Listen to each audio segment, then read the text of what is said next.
তোমারে যে ভালোবাসি আমার মুখে বলবো কি তোমার ছবি হৃদ মাজারে ফটো কইরা রাইখাছি আল্লাহ আল্লাহ আল্লাহ আল্লাহ আল্লাহ কত ভালোবাসি তোমারে দয়াল মুর্শিদ রে কত ভালোবাসি তোমারে আল্লাহ আল্লাহ আল্লাহ আল্লাহ সুগবান্দা বলদের মতন ঘোরায় না আমাকে দুটি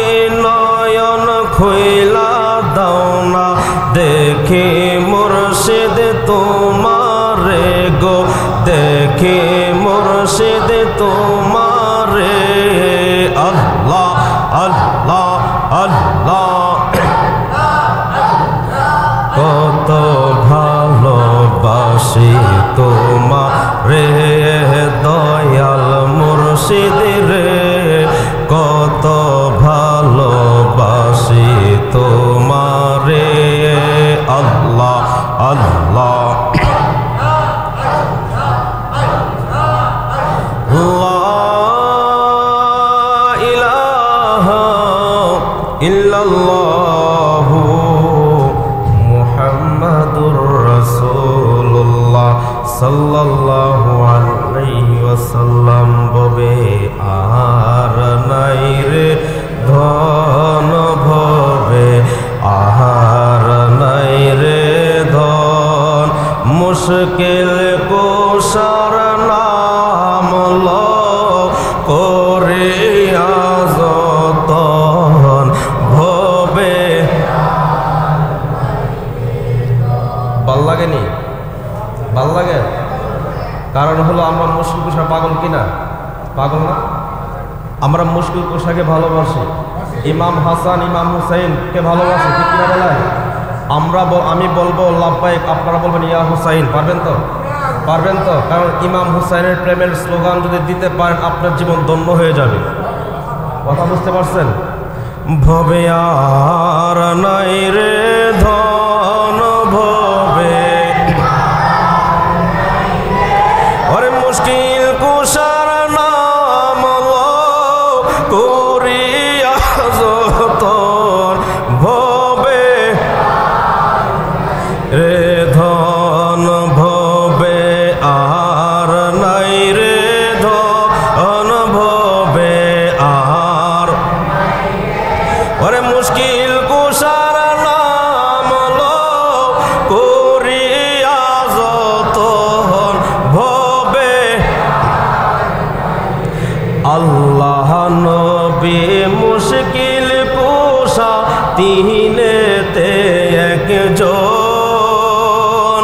আল্লাহ নবী মুশকিল কুশা তিনেতে একজন ওরে সেই নামেরই দুহাই দিলে দূরে যায় সমন ভবে আর নাই রে ধন ভবে আর নাই রে ধন ভবে আর নাই রে আরে মুশকিল কুশার নাম লো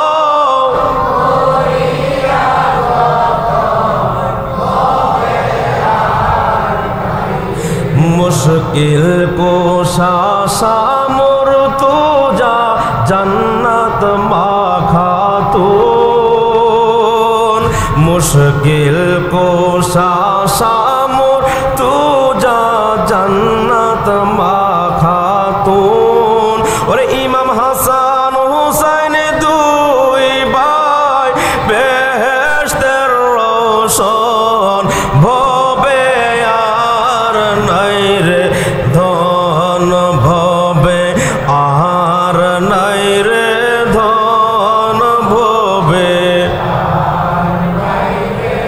আরে মুশকিল কুশার নাম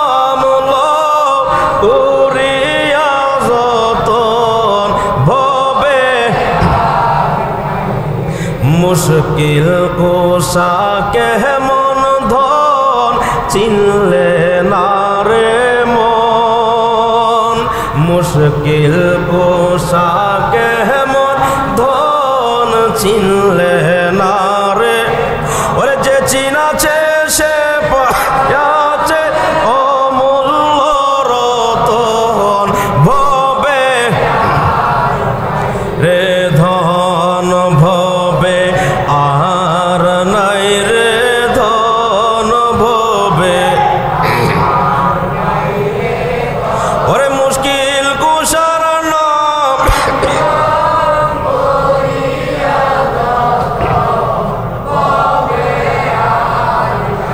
অধম কাঙ্গালের মনে এ আখিন জন, ওরে মরণ কালে পায় যেন দয়ালের চরণ, ভবে আর নাই রে ধন ভব। কাদের মধ্যে উঠে গেলে আমার আল্লাহ জিব্রাইল পাঠায় দেব, জিব্রাইল যায়া বলো বন্ধুকে সেজদা বড় করতে। নামাজের ভিতরে নবী কথা বলতে পারে। জিজ্ঞেস করলেন কেন? আপনার পিছনে ইমাম হুসাইন। কে? আপনার পিছনে ইমাম হুসাইন। ইমাম হুসাইন পড়ে গেলে কষ্ট পাবে, আর কোন ইমাম হুসাইন কষ্ট পাইলে আমার আল্লাহ কষ্ট পাবে। বোঝা গেছে ইমাম হুসাইন সাধারণ ব্যক্তি না। যে ইমাম হাসান ইমাম হুসাইনের দুইটা নাম, এই দুইটা নাম ইতিপূর্বে কারো ছিল না। ছিল না? আল হাসান ওয়াল হুসাইন ইসমানি মিন আহলিল জান্নাহ। ইমাম হাসান হুসাইনের নাম আমার আল্লাহর পক্ষ থেকে আল্লাহ দিয়েছে। আরে ইমাম হাসান ইমাম হুসাইনের ব্যাপারে মন্তব্য যারা করবে আমি তাদেরকে মুসলমান মনে করি না। কথা বুঝতে পারছেন? ইমাম হাসান ইমাম হুসাইনের ব্যাপারে যারা মন্তব্য করবে তাদেরকে আমি মুসলমান মনে করি না। তার কারণ কি? তাদের জন্মের সমস্যা। কথা বুঝতে পারছেন? আরে ইমাম হুসাইন আপনার অন্তরে আছে, আপনার পাঞ্জাবির দাম আছে। কথা বুঝতে পারছেন? ইমাম হুসাইন আপনার অন্তরে আছে, আপনার দাড়ির দাম আছে। ইমাম হুসাইন আপনার অন্তরে আছে, আপনার মাথার পাগড়ির দাম আছে। ইমাম হুসাইন আপনার অন্তর আছে, নামাজে আসার আগে উযু করছেন, উযুর দাম আছে। ইমাম হুসাইন আপনার অন্তর আছে, আপনি 4 রাকাত সুন্নাত পড়ছেন, 4 রাকাত সুন্নাতের দাম আছে। ইমাম হুসাইন আপনার অন্তরে আছে, আপনি যে যে আমলগুলো করবেন প্রত্যেকটা আমলের দাম আছে। ইমাম হুসাইন যার অন্তরে নাই তার কোনো আমলের প্রতিদান নাই। ইমাম হুসাইন আছে, আমার আমল ঠিক আছে, আর ইমাম হুসাইন নাই, আমার আমল নাই। কারণ ধর্মটাকে টিকায় রাখছে ইমাম হুসাইন। কথা বুঝতে পারছেন? ধর্মটা টিকায় রাখছে কে? ইমাম হুসাইন। আমার আপনার নবী রাহমাতুল লিল আলামিন রক্ত দিয়েছেন কিনা? তায়েফের ময়দানে নবী রাহমাতুল লিল আলামিন রক্ত মুবারক ঝরিয়েছেন। এমন রক্ত একবার না, 2 বার না, 3 বার তাকে আক্রমণ করছে, দাঁড় করায় করে আবার পাথর মারতেন। আমার নবী এত কষ্ট করার পরে উহুদের যুদ্ধে আমার নবী দন্ত শহীদ হয়ে গেল। খন্দকের যুদ্ধে আমার নবী মাথার মধ্যে হেলমেট মাথার ভিতরে ঢুকে গেল। এত কষ্ট করার পরেও আমার নবী রাহমাতুল লিল আলামিন আল্লাহর দরবারে নালিশ দিছে? আল্লাহর দরবারে নালিশ দেন নাই। এত কিছু করার পরে আমার আল্লাহ বলতেছে, বন্ধু আপনি তায়েফের ময়দানে রক্ত দিচ্ছেন, আপনি উহুদের যুদ্ধে দন্ত দিচ্ছেন, আমি এই রক্তের বিনিময়ে কিছু চাইতে চাই, আপনি কিছু চান না? আমার নবী বলে, না আমি কিছু চাই না। আমার আল্লাহ ডাক দিয়া বলে, বন্ধু আপনি কিছু চান, আপনি কিছু চান, আপনি কিছু চান, আপনার রক্তের বিনিময়ে আপনি চান। আমার নবী বলে, না না আল্লাহ আমি কিছুই চাই না, কিছুই চাই না, কিছুই চাই না। আমার আল্লাহ ডাক বলে, বন্ধু গো আপনি যদি না চান আমি আল্লাহ চাই।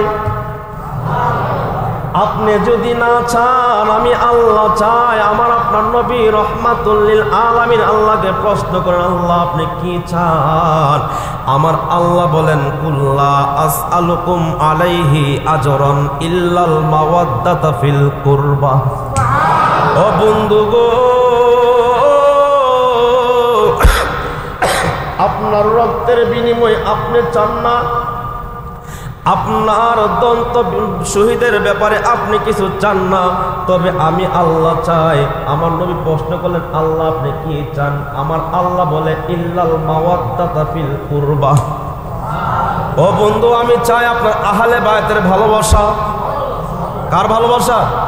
আমি চাই আপনার আহলে বায়াতের ভালোবাসা, আহলে বায়াতের ভালোবাসার সম্পর্কে রহমতের নবী আগেই জানাই দিয়ে গিয়েছেন, ঠিক কিনা বলেন? আরে আমার আল্লাহ যদি বলে দিতে পারে কেমন হুসাইন, যেই হুসাইন যেই হাসানের কে কাঁধে নিয়ে আমার নবী বলতেন মান আহাব্বাহুমা ফাকাদ আহাব্বানি ওয়া মান আবগাদাহুমা ফাকাদ আবগাদানি। আমার নূরের নবী রহমাতুল লিল আলামিন দুইটা ভাইকে কাঁধে নিয়ে ঘুরতেন আর বলতেন মান আহাব্বাহুমা ফাকাদ আহাব্বানি ওয়া মান আবগাদাহুমা ফাকাদ আবগাদানি। সাহাবীরা প্রশ্ন করেন ইয়া রাসূলুল্লাহ, ইয়া হাবিবাল্লাহ, নবী গো, ও আল্লাহর নবী, আপনি কি পাগলামি শুরু করলেন গো নবী? আমার নবী ডাক দিয়ে বলে, ও সাহাবীরা তোমরা শোনো, এটা পাগলামি না রে, এটা পাগলামি না, এটা আমার ভালোবাসা। ও নবী, আপনি যে বললেন মান আহাব্বাহুমা ফাকাদ আহাব্বানি ওয়া মান আবগাদাহুমা ফাকাদ আবগাদানি, আপনি যে বললেন যারা আপনাকে আপনার দুই ভাইকে ভালোবাসবে তারা যেন আপনি নবীকে ভালোবাসলো, আর যারা এই দুইজনকে কষ্ট দিল তারা আপনাকে কষ্ট দিল। ও নবী, আপনাকে ভালোবাসলে আপনি বলেন মান আহাব্বানি ফাকাদ আহাব্বাল্লাহ। আল্লাহু আকবার। আপনি বললেন মান আহাব্বানি ফাকাদ আহাব্বাল্লাহ। আপনাকে যদি কোনো ব্যক্তি ভালোবাসে সে যেন আল্লাহকে ভালোবাসে, তাহলে বোঝা গেছে আপনার ভালোবাসার মাধ্যমে আল্লাহর ভালোবাসা, হুসাইনের ভালোবাসার মাধ্যমে আপনার ভালোবাসা, আপনার ভালোবাসার মাধ্যমে আল্লাহর ভালোবাসা। ও নবী গো, যদি হুসাইন এত পাওয়ারফুল হয়ে থাকে, এত ভালোবাসার পাত্র হয়ে থাকে, কেন আপনি তাকে শহীদ করবেন? আমার নূরের নবী রহমাতুল লিল আলামিন জানায় দিলেন আমার ভাই হুসাইন কারবালার ময়দানে রক্ত দিবে দ্বীন ইসলাম তাজা করার জন্য। কি তাজা করার জন্য? আমি নবী রক্ত মুবারক দিলাম, দিন কায়েম করেছি। আমার ভাই ইমাম হুসাইন রক্ত দিবে, ইসলাম কায়েম করবে। এই জন্য নবীর রক্তের বিনিময়ে আমরা দিন পাইলাম, আর ইমাম হুসাইনের রক্তের বিনিময়ে আমরা ইসলাম পাইলাম। নানা এবং নাতি দিয়া দিন ইসলাম, ঠিক কিনা বলেন? নানা এবং নাতি দিয়া দিন ইসলাম। কারণ কারবালার ময়দানে বলা হয়েছে ইসলাম জিন্দা হোতা হে হার কারবালা কি বাদ। ইসলাম জিন্দা হয়েছে কারবালার রক্তের বিনিময়ে। এই জন্য ইমাম হুসাইনের ব্যাপারে যে কোনো ব্যক্তি মন্তব্য করে, আমি মনে করি তাদের জন্মের ঠিক নাই। আর অনেকে আছে এজিদকে ভালোবাসে, অনেকে আছে এজিদকে নিয়ে কথা বলে। যে একজন প্রশ্ন, হুজুর আপনার কাছে জানতে চাই এজিদ কেমন ছিল? প্রশ্ন করছে হুজুর এজিদ কেমন ছিল? উনি বলতেছে এজিদ মুসলমান ছিলেন, ওনাকে আমরা ভালো মনে করি না, খারাপও মনে করি না, ফাসেক বলতে পারি।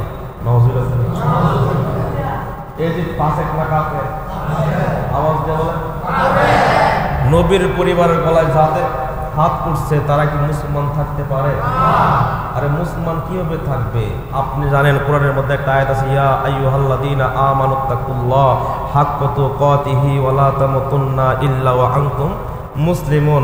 আমার আল্লাহ ডাক দিছে, হে ইমানদারগণ, তোমরা ভয় করো আল্লাহকে সাধ্য অনুযায়ী, ওয়ালা তামুতুন্না, মরো না ততক্ষণ, ইল্লা আনতুম মুসলিমুন, যতক্ষণ পর্যন্ত মুসলমান না হইবা।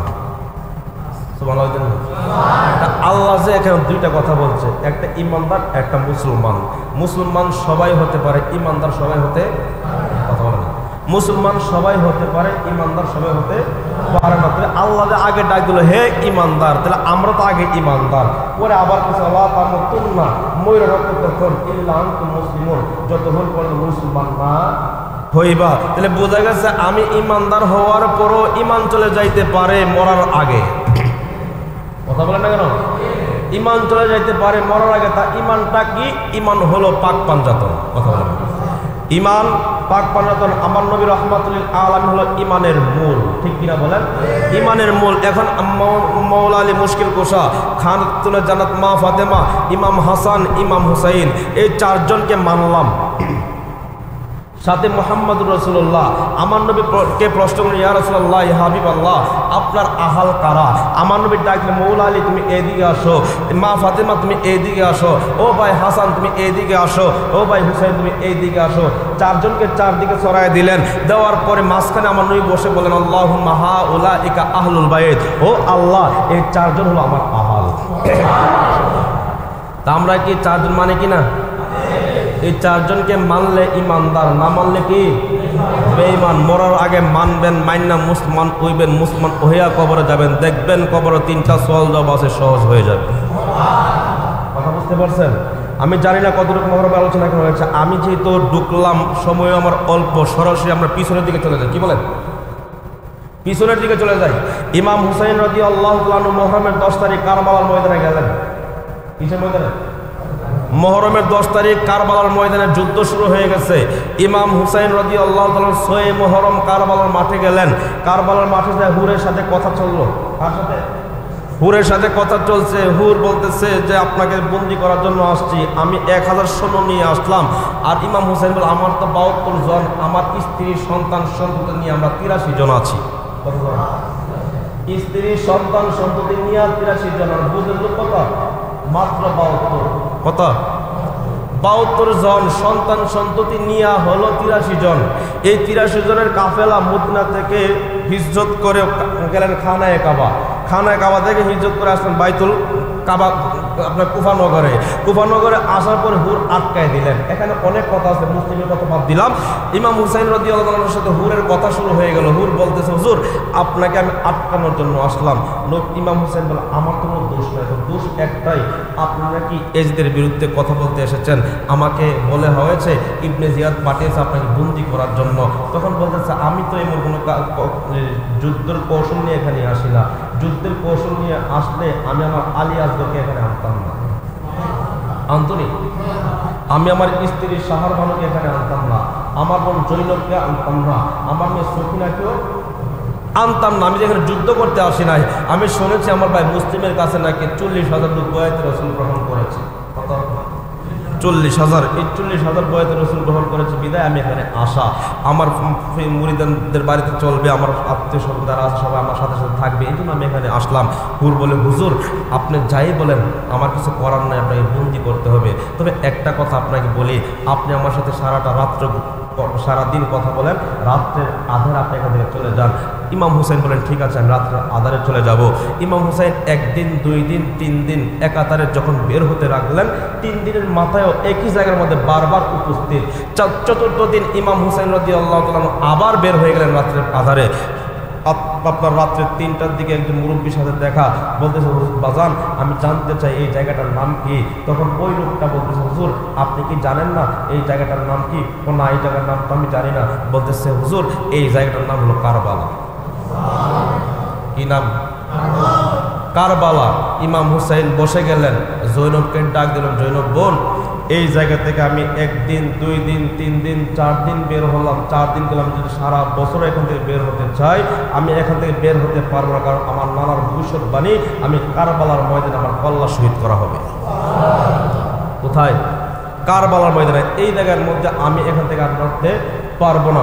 7 মুহররম পানি বন্ধ, 8 মুহররম সারাদিন তারা কষ্ট করলেন, তসবিহ তাহলিল করলেন, 9 মুহররম সারাদিন চলে গেল, 10 মুহররম সকালবেলা হয়ে যাবে কারবালার ময়দান। ওই টাইমে ইমাম হুসাইন 9 তারিখ মুহররমের 9 তারিখ সকলকে ডাক দিলেন, ও আমার আহালরা তোমরা আমার কাছে চলে আসো। সবাই আসলেন। আসার পরে বলতেছে আজকে রাত্রের শেষ হওয়ার পরে আগামীকাল আমাদের সাথে কি হবে একমাত্র মুনিব ভালো জানে। এই জন্য তোমাদেরকে বলে দেই এই কারবালার ময়দানে আমার গলা নেওয়ার জন্য আমার রক্ত পিপাসু তারা তোমাদেরকে কিছু করবে না, তোমরা রাত্রের আধারে চলে যাও। সকলকে উনি বুঝালেন যেন ওনাকে ছেড়ে চলে যায়, কিন্তু সকলে একটা কথা বলেন, ইয়া হুসাইন আসলাম আপনার সাথে, জীবন দিলে আপনার সাথে জীবন দিব। আপনি যে বলতেছেন আমরা চলে যাওয়ার জন্য, চলে গেলাম, আজকে আমরা চলেই গেলাম। যখন হাসরের মাঠ কায়েম হয়ে যাবে, আপনার নানা যখন প্রশ্ন করবে আমার হুসাইনকে কারবালার ময়দানে রেখে তোমরা কীভাবে চলে আসলা, তখন আমরা তার সামনে কি করে মুখ দেখাবো? ইয়া হুসাইন বলেন না? আপনি ইয়া হুসাইন বলবেন। যদি কোনো ব্যক্তি ফুতোয়া দেয় আপনি ফুতোর বাইরে চলবেন, কারণ আপনি দুনিয়ার জমিনে দেখবেন আল হাসান ওয়াল হুসাইন সাইয়্যিদা শাবাবি আহলিল জান্নাহ। ইমাম হাসান ইমাম হুসাইন হলো জান্নাতের সর্দার, ঠিক কিনা বলেন? ইমাম হাসান ইমাম হুসাইন জান্নাতের সর্দার। আর দুনিয়ার মধ্যে কত নেতার গোলামি আমরা করি কিনা? কত নেতার গোলামি আমরা করি। নেতা যখন সামনে আগায় আমরা বলি এমক ভাইয়ের চরিত্র ফুলের মতো পবিত্র। আরে ওই নেতার জন্য যদি সামনে সামনে কাজ করতে পারি, নেতা আমাকে দেখে বলে, যখন আমার বিপদ লাগে নেতার কাছে লোক পাঠালে বলে যে এই লোকটা আমার ছিল, এই লোকটা আমার ছিল বলার কারণে, শুধু নেতার কারণে শুধু আপনি মুক্তি পেতে পারেন। আরে যিনি জান্নাতের সর্দার ইমামে হুসাইন, ওনার নামের জিকির করলে কি আপনি মুক্তি পাবেন না? কথা বলেন না কেন? এই জন্য ইয়া হুসাইনের নামে স্লোগান দিবেন, ইয়া হুসাইন নামে জিকির করবেন, ইয়া হাসান ইয়া হুসাইন ইয়া হাসান ইয়া হুসাইনের নামে স্লোগান দিবেন। এর একটা মাত্র কারণ, আল হাসান ওয়াল হুসাইন সাইয়্যিদা শাবাবি আহলিল জান্নাহ। ইমাম হাসান ইমাম হুসাইন জান্নাতের যুবকদের সর্দার। সুবহানাল্লাহ দেন না? ইমাম হুসাইন রাদিয়াল্লাহু তাআলা আনহু যখন এই কথা শুনলেন, সকলকে ডাক দিয়ে বলে, ও আমার আহালগণ, বুঝতে পারলাম তোমরা আমাকে কতটা ভালোবাসো। আমাকে ভালোবাসার কথা তো আমার নানা তোমাদেরকে জানাইয়া দিয়ে গিয়েছে। আমাকে যেহেতু তোমরা ভালোবাসো, আমি তোমাদেরকে বলতে চাই, তোমরা যার যার তাবুর মধ্যে চলে যাও। ইমাম হুসাইন সকলকে তাবুর মধ্যে পাঠায় দিলেন। আমার হুসাইন রাত্রের আধারে কোরআন তেলাওয়াত করতে করতে করতে করতে যখন নাকি একটু শুয়ে গেলেন, ওই টাইমে হঠাৎ করে দেখলেন মদিনার নবী আমার হুসাইনের কাছে এসে বলে, ও হুসাইন, তুমি কি চিন্তিত কিনা? ইমাম হুসাইন বলতেছে, না না ভাই, আমি তো একটু চিন্তিত আছি। আমার নবী বুকের মধ্যে হাত দিয়ে বলবে, আল্লাহুম্মা আতিল হুসাইন সবরা ওয়া আজরা।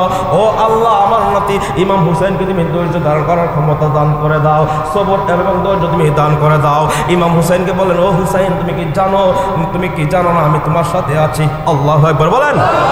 আমি বেখবর না তোমার সাথে কারবালার মাঠে কি হচ্ছে, আমি কিন্তু বেখবর না। ইমাম হুসাইন রাদিয়াল্লাহু তাআলা স্বপ্নে দেখলেন, ইমাম হুসাইন স্বপ্নে দেখেছে তার নানা ভাই তার বুকের মধ্যে হাত দিয়ে বলতেছে, আল্লাহুম্মা আতিল হুসাইন সবরা ওয়া আজরা। ও নানা ভাই, তুমি সবর এবং ধৈর্য ধারণ করবা।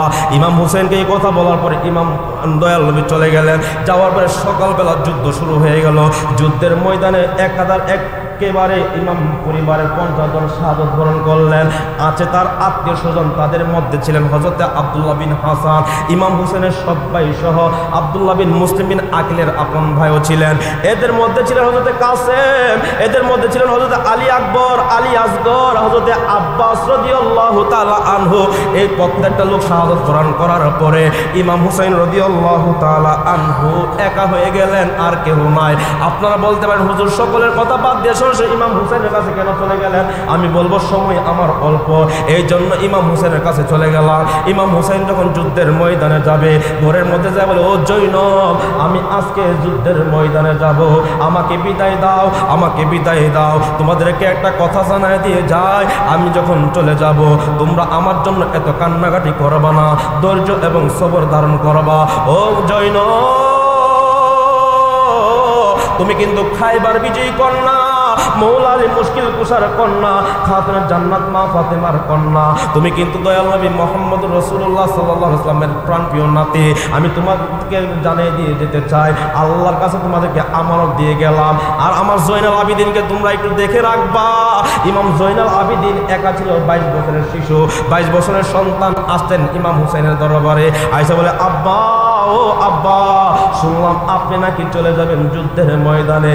ইমাম জয়নাল আবিদিন যখন এই কথা বললেন, ইমাম হুসাইন বলতেছে, বাবা, আমি যুদ্ধের ময়দানে যাচ্ছি। জয়নাল আবিদিন বলে, আব্বা, আমারে আপনি আগে অনুমতি দিন, আমি যুদ্ধের ময়দানে যেতে চাই। জয়নাল আবিদিন এই কথা বলার পরে ইমাম হুসাইন বলে, ও সন্তান, তুমি শুনো, তোমাকে আমি যাইতে দিতে পারি না। তার কারণ হলো, তোমার দ্বারা আমার বংশ বিস্তার হবে, তোমার দ্বারা আমার বংশ বিস্তার হবে। তুমি যে এই পৃথিবীতে থাকবে কারবালার ময়দানে, এটা আমার নানার ভবিষ্যৎবাণী। ঠিক কিনা বলেন?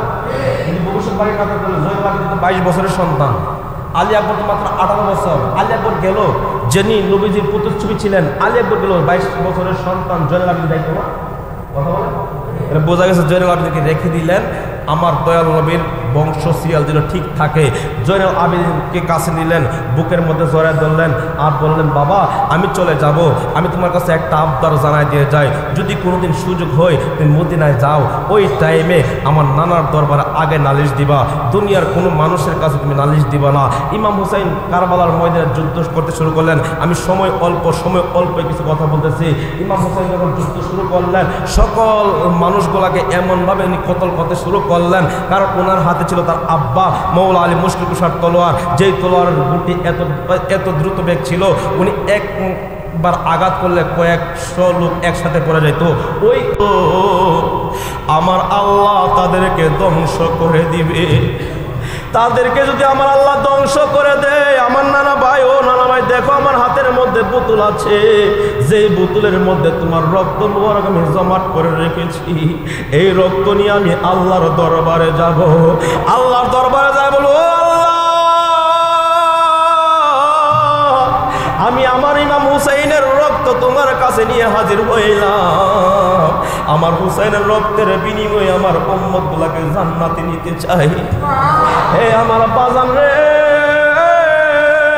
ইমাম হুসাইন রাদিয়াল্লাহু আনহু দেখলেন তার নানা ভাই বোতলের মধ্যে রক্ত মুবারক ভরতেছে, আর ইমাম হুসাইন রাদিয়াল্লাহু তাআলা দেখলেন তার আব্বা হযরতে মাওলা আলী মুশকিল কুশা, খাতুনে জান্নাত মা ফাতেমা, ইমাম হযরত ইমাম হাসান রাদিয়াল্লাহু তাআলা আনহু সবাই আসলেন। এসে বলে, ও হুসাইন, তাদের ব্যাপারে তুমি কিছু বলবা না, তুমি চলে আসো, আমরা তোমাকে নেওয়ার জন্য এসেছি।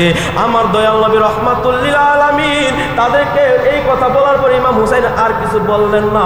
এই জায়গা থেকে আমি এখানে আলোচনা শেষ করে দিলাম। আরে জয়নুল আবিদিনকে বলেছিল, ও জয়নুল আবিদিন, তুমি যখন মদিনায় যাইবা কারো কাছে কোনো নালিশ করবা না রে,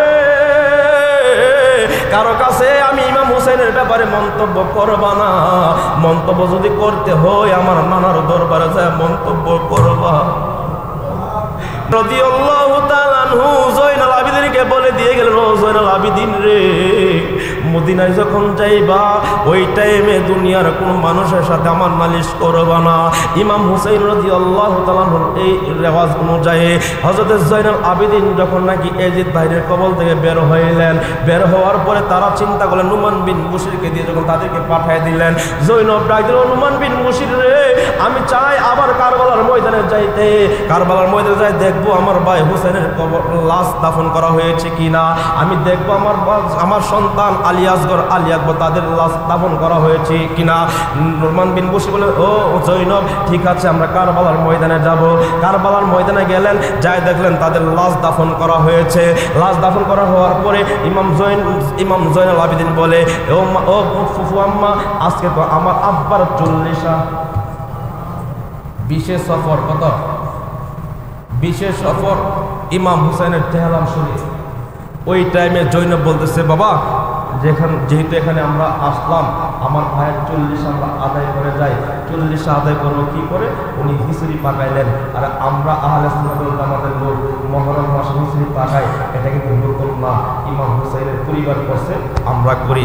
বাধা দিলেও করবো, মানলেও করবো, না মানলেও করবো। ঠিক কিনা বলেন?